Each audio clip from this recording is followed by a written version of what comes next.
just want to run through that quickly before we talk about strategies and impacts in Amen Corner at large and 11 particular, specifically. Hole number 11 is called White Dogwood, par 120 yards. In 2023, this was the third toughest golf course. Cumulative, though, it's number 1. Description as follows. At this hole begins Amen Corner, and wind is often a factor. A driver to the right side of the fairway is rewarded with a more level lie. A pond guards the green to the left, and a bunker is strategically placed right center.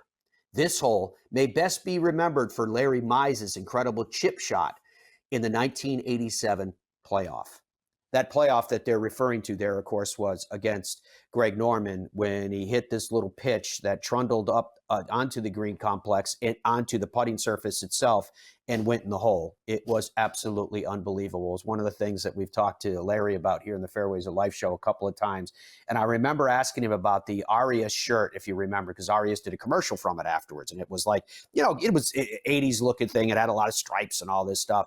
And he said he still has it tucked away in a drawer someplace. Seems to me like that one might be worthy of going into a museum.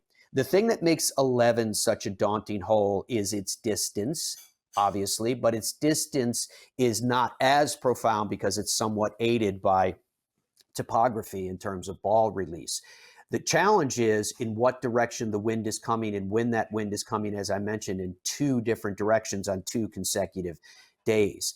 The golf course is ingenious in that if it gives you a position where from it feels like you have an easier shot, in other words, a hill or a downhill lie necessarily, the latter being more acute, then it gives you an angle that's more difficult than if you took it on a more direct line that's going to give you a more difficult position where from to hit your second shot. That's why the golf course is so exacting. The green complex itself is also difficult, particularly because of where that pond is placed on the left side of it and because of where the bunker is, as they put it, strategically placed. Strategically placed usually means that they put a bunker right where you want to bail out for safety. So it's a very, very challenging hole for a whole variety of different reasons, as noted. What I wanted to get to, though, is talking about Amen Corner.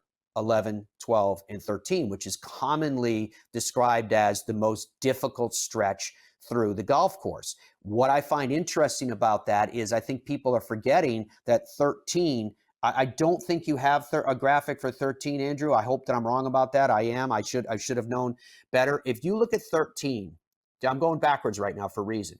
In 23, 13 was the 15th easiest hole in the golf course, and cumulatively, it is the easiest. And the reason why I'm bringing that up is I think that people commonly forget that 13 is a scoring opportunity. Now, we're going to have to wait and see how it plays this year, obviously. But in the course of the history of the Masters, it's a scoring opportunity. Well, that risk and reward when you're going for the green in 2, I've seen many end in tragedy. We realize that, but over the course of the field, you see plenty of birdies, even last year at 4.738. The hole played under par for the entirety of the field, and that's before the cut, when the players in the latter half of the cut obviously aren't playing as well as those in the top half of it that make it. So that's, I think, was interesting, because I think Amen Corner from that perspective is oftentimes maligned because the impression is that Amen Corner is all about difficulty. No, it's also about opportunity. There's both.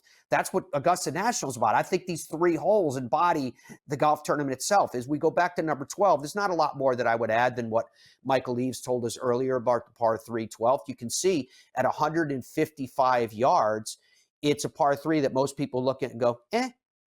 But because of the banking in the front of that green and to the left and the right, we know how difficult it can be, even if you have to hit. After hitting in the water, if you have to hit again, the angle of that next shot is incredibly difficult. The lie angle is what I'm referring to specifically here, and then getting it onto the green. I love the fact that Michael went back to 2019 and talked about that final round and how the flag was on the right. Tiger didn't go for it. He didn't take the bait. What Tiger did was he hit it right in the middle of the green, center left, and putted from there. Very, very smart. So Amen Corner, like the entire golf course, requires forethought. It requires mostly how you come in with your shot from the fairway. Your approach shot is absolutely critical. And if you can execute that, now again, there's variables involved this year because we're talking about weather, particularly through the first 2 rounds, which are 2 critically important rounds. If you could execute to where you want to put the ball in those conditions, then you can soar. You absolutely can soar. So that was my whole thing that I wanted to talk about with Amen Corner, that there are opportunities at Amen Corner, although I do think it's going to be an absolutely critical stretch, probably the most important stretch, although I think 15 is going to play a very, very important role in the closing chapters for obvious reasons as well.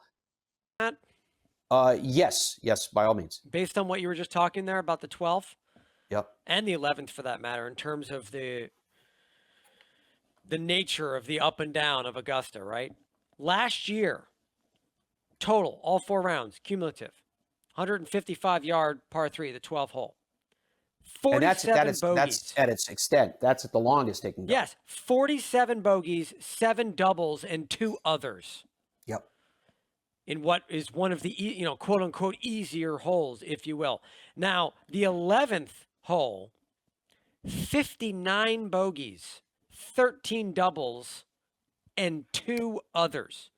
It's like 70-something not pars and birdies on that hole over the course of the duration of the tournament last year. So, there's damage to be done out there, even on the easier holes, right, in Amen Corner. So it's again, just for clarity here, the 11th hole, the cumulative 11th hole, it is the most difficult.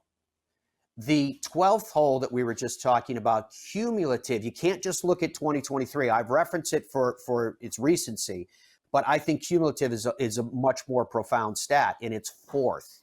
So neither one of those two would be considered anywhere near easy. They are 2 of the most difficult holes on the entire golf course. It's 13 where the opportunity rides. Both 11 or 12 is kind of white knuckle it and get through those holes as best as you possibly can, and then hope that you have an opportunity to get home in 2 at 13 and you can take advantage of it. If not, you can nestle it close enough that you can get a birdie, which the vast majority of the field is doing, as evidenced by the fact that it's actually playing under par, and as evidenced by the fact that its cumulative score is the easiest hole in the golf course. So it's that balance that I think is so classic with Augusta National.